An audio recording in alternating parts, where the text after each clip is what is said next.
guys, so tinatanong nga po ni Ma'am Ninya kung ilang minutes daw pong mag-bike dito nga po lang sa bahay. Nag-exercise nga po ako dahil tingnan nyo naman guys, yung bilbil ko halos kasing laki na siya ng suso ko. Uy, napapasarap na naman kasi kumain ng bulig. So, Ma'am, bali ano po, kung beginner pa lang po kayo, siguro simulan nyo lang po muna 5 minutes. Tapos kinabukasan gawin nyo pong 10 minutes. Susunod na araw, gawin nyo pong 15 minutes. Then, other day, next day na naman po, 20 minutes.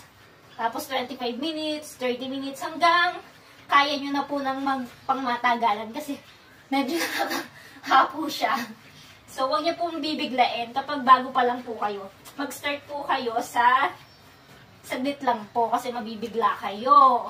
Pero kapag sanay na po kayo na laging nagbabike, pwede na po yan, everyday 30 minutes o kaya 1 hour. Okay na po yan. Huwag yun na pong gawing sobrang tagal. Kasi, mabibigla nga po yung ating body. Okay na po yung 30 minutes a day. So, para ka na rin nag-walking ng 30 minutes nun. A-adjust po ito. Ito po yung adjustan. Pwede nyo pong paluwagin para mas mabilis po yung pag-bike. And, kung gusto nyo po na mahirap ang pagpa-jack, pwede nyo po rin i-adjust siya.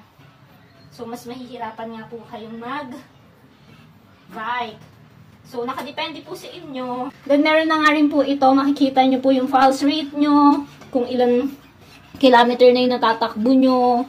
May oras din po yan. And, ayan, calories.